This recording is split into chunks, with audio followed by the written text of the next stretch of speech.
मशहूर ज़माना इनकलाबी ची गवीरा को जब अंग्रेजों ने पहाड़ों से जख्मी हालत में गिरफ्तार किया तो मुखबरी करने वाले चरवाहे से पूछा गया कि ये तो तुम्हारे लिए आजादी की जंग लड़ रहा है, फिर किस वजह से तुमने उसकी मुखबरी की। चरवाहे ने कहा, जनाब वजह बहुत बड़ी है। इस आदमी और इसके साथियों की गोलियों की वजह से मेरी बकरियां डर जाती हैं। ची गवीरा कौन था, वो इनकलाबी कैसे बना, फिदल कास्त्रो के साथ उसके इख्तलाफात क्यों हुए, उसे कैसे पकड़ा और कत्ल किया गया।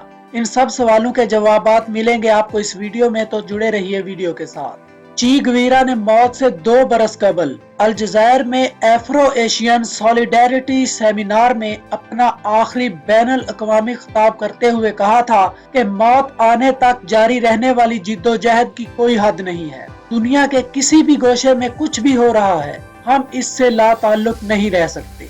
साम्राज्य के खिलाफ किसी एक मुल्क की फतह हमारी फतह और किसी एक मुल्क की शिकस्त हमारी शिकस्त है। अभी वो ज़ेरे तलीम ही था कि एक दिन अल्बर्टो ग्रानाडो नामी एक दोस्त को 500 सीसी की नॉर्टन मोटरसाइकिल पर बिठाया और नामालूम सफर पर निकल पड़ा।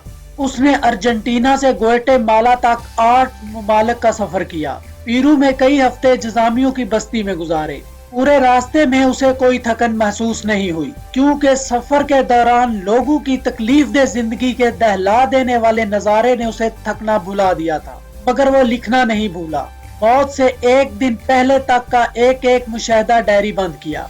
ये सफर अर्नेस्टो के अंदर की शख्सियत को जाहिर करने का बायस बना और वो ची गवीरा सामने आया जिसने तय किया कि इंसाफ मुसल्लह जिद्दोजहद के बगैर हासिल नहीं किया जा सकता। इसके बाद ची गवीरा ने डॉक्टरी मुकम्मल की और अपने वतन को ऐसा खैरबाद कहा कि लाश भी वापस न आ सकी। वो ग्वाटेमाला पहुंचा, जहां अमरीकी CIA वाले इस्लाह पसंद सदर अरबीन्स के खून की प्यासी हो रही थी। ची गवीरा ने मज़ाहमत में हिस्सा लिया, लेकिन जब सदर अरबीन्स ने ही मैक्सिको के सफारत खाने में पनाह ले ली तो ची गवीरा का दिल टूट गया।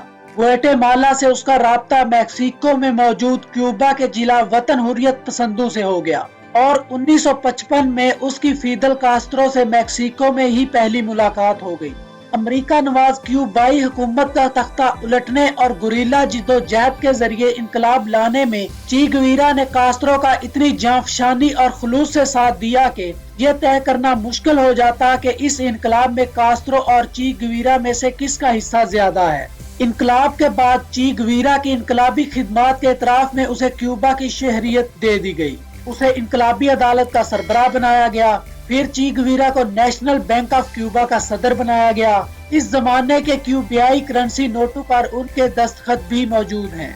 इसके बाद उसको वजारत सनत का कलमदान भी सौंपा गया। इस दौरान ची गवीरा ने न्यूयॉर्क में अक़वाम मुत्तहिदा के इजलास में क्यूबा के वफ्द की क़यादत की, अमरीकी चैनल्स को इंटरव्यूज दिए, सेनेटर्स को अपना फलसफा जिंदगी समझाने की कोशिश की और रॉकफेलर खानदान के साथ खाना खाते हुए उन्हें यह समझाने की कोशिश की कि लातीनी अमेरिका के लोग अमेरिकी पॉलिसियों को क्यों पसंद नहीं करते। ची गवीरा न्यूयॉर्क से फ्रांस, चीन, शिमाली कोरिया से होता हुआ मिस्र पहुंचा और फिर अल्जायर समेत 7-9 आजाद अफ्रीकी ममालिक के दौरे पर चल पड़ा और 3 माह बाद 14 मार्च 1965 को क्यूबा वापस आया तो कास्त्रो ने एयरपोर्ट पर उसका इस्तकबाल किया। लेकिन बाद अज़ां ची गवीरा और कास्त्रो में मुल्क की इक्तसादी पॉलिसी पर अमल दरामद की हिकमत अमली पर इख्तलाफात हो गए। ची गवीरा तरक्की के चीनी मॉडल पर अमल करना चाहता था। जिस तरह वो अमेरिका को शुमाली दुनिया का एक्सप्लायर समझता था, इसी तरह सोवियत यूनियन को जनूबी दुनिया का इस्तेहसाली समझता था। इसी जमाने में चीन और रूस के दरमियान नजरियाती चपकलश अरूज पर पहुंच गई।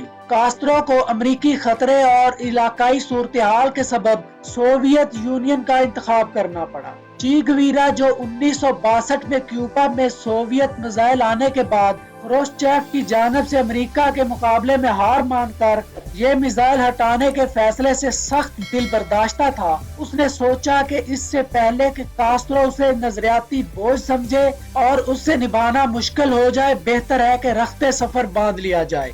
चुनाचे ची गवीरा तमाम सियासी और सरकारी ओहदों से सुबकदोश हो गए। اور کیوبا کی شہریت واپس کی اور کاسترو سے کانگو جانے کی اجازت مانگی، جہاں چی گویرا کو CIA کی سازش کے نتیجے میں قتل ہونے والے وزیر اعظم پیٹرک لوممبا کے بعد انقلابی جدوجہد کے آثار سازگار نظر آ رہے۔ چی گویرا کچھ انقلابی لے کر اپریل 1965 میں کانگو پہنچا، لیکن کانگو کے انقلابی بزدل نکلے۔ چنانچہ 7 ماہ بعد چی گویرا نے مایوسی کے عالم میں کانگو چھوڑا اور موزمبیق پہنچ گیا، جہاں پرتگیزی نوآبادیاتی حکومت سے نبرد آزما فری لیمو تحریک کو اپنی خدمات پیش کی، لیکن فری لیمو والے چی گویرا کو نہ سمجھ سکے۔ بعد ازاں کاسترو نے چی گویرا کو پیغام بھیجا کہ واپس آ جائیں، لیکن چی گویرا نے جس ملک کی شہریت خود ترک کی، وہاں اس کی غیرت نے دوبارہ کھلے عام جانا گوارا نہ کیا۔ چی گویرا نے کاسترو کو پیغام بھیجا کہ وہ صرف چند ماہ کے لیے خفیہ طور پر واپس آئے گا تاکہ کسی اور جگہ جا کر انقلابی جدوجہد کر سکے۔ چنانچہ موزمبیق سے وہ چیکو سلواکیہ پہنچا اور اپنی شناخت و نام بدل کر مغربی یورپ کے کچھ ممالک کا سفر کرتے ہوئے وہ کیوبا پہنچ گیا۔ چی گویرا کی خواہش کے مطابق اس کی موجودگی کو خفیہ رکھا گیا۔ اس دوران کاسترو نے بولیویا میں ایک انقلابی چھاپہ مار تحریک کو منظم کرنے کے لیے بولیویا کے مقامی کمیونسٹوں کے توسط سے 3700 ایکڑ زمین خریدی۔ چی گویرا نے بولیویا کے مشن پر جانے کی حامی بھر لی اور نومبر 1966 میں وہ بولیویا پہنچا، جہاں کچھ عرصے میں اس نے تقریباً 50 تربیت یافتہ گوریلوں کا دستہ تشکیل دے لیا، لیکن بولیویا کی سوویت نواز کمیونسٹ قیادت نے چی گویرا کا محض رسمی ساتھ دیا۔ CIA جسے کانگو میں چی گویرا کی موجودگی کا پتہ چل گیا تھا، بولیویا پہنچے تک چی گویرا کی نقل و حرکت پر مسلسل نظر رکھ رہی تھی۔ بولیویا کے جنگلات میں چی گویرا کے چھاپہ ماروں اور بولیویائی دستوں میں متعدد جھڑپیں ہوئی۔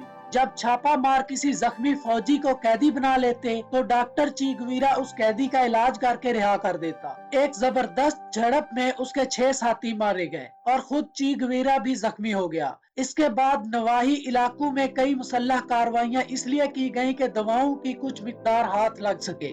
CIA نے اسے زندہ پکڑنے کے لیے فیلک روڈ ریگز نامی ایجنٹ کی قیادت میں ایک خصوصی دستہ تشکیل دیا۔ 8 اکتوبر 1967 کو مخبری کے نتیجے میں چی گویرا اور اس کے کچھ چھاپہ ماروں کو والے گراندے کے نزدیک لا گویرا میں پکڑ لیا گیا۔ CIA کے واشنگٹن ہیڈ کوارٹر سے پیغام آیا کہ اسے ختم کر دیا جائے۔ گرفتاری کے بعد اسے کرسیوں پر بیٹھ کر گولیوں کا سامنا کرنے کو کہا گیا، لیکن اس دلیر نے انکار کر دیا اور وہ شوٹ کرنے والے کی آنکھوں میں آنکھیں ڈال کر کھڑا رہا۔ گولیاں پہلے اس کے بازو اور ٹانگوں میں لگی اور اسے زمین بوس ہونے پر مجبور کر دیا گیا، جہاں اس نے درد سے بچنے کے لیے اپنی کلائی ٹکا دی تھی۔ ایک گولی اس کے سینے میں داخل ہوئی اور اس کے پھیپھڑوں کو خون سے بھرتے ہوئے اس کی جان لے گئی، لیکن موت سے چند لمحے قبل اس نے یہ الفاظ ادا کیے کہ گولی چلاؤ بزدلو، تم بس گوشت پوست کے بنے آدمی کو ہی مار سکو گے۔ چی گویرا اپنی موت کے بعد اس طرح زندہ ہوا کہ 1968 میں طلبہ کی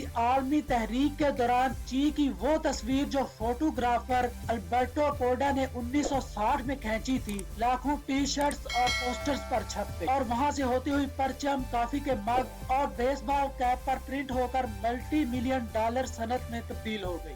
نکاراگوا کی سنداسا تحریک اور میکسیکو کی زپاتا تحریک کی بنیاد گویراازم پر رکھی گئی۔ 1997 میں چی گویرا کی لاش، جس کے دونوں ہاتھ کٹے ہوئے تھے، اس کی باقیات ویلی گراندے کی فضائی پٹی کے نیچے سے دریافت ہوئی، جنہیں 6 دیگر ساتھیوں کی باقیات سمیت کیوبا لایا گیا اور سانتا کلارا میں ایک مزار تعمیر کر کے پورے قومی اعزاز کے ساتھ دفن کیا گیا۔ خود بولیویا میں زمانہ یوں بدلا کہ صدر ایوو مورالیس نے کوکا کے پتوں سے بنی ہوئی چی گویرا کی تصویر صدارتی محل میں لگا رکھی ہے۔ ویلے گراندے کا قصبہ، جہاں چی گویرا کو گھیر کر مارا گیا تھا، وہاں کی مقامی آبادی نے اپنے گرجا میں حضرت عیسیٰ، کماری مریم اور سینٹ ارنسٹو چی گویرا کی بھی ایک ساتھ لگا رکھی ہے۔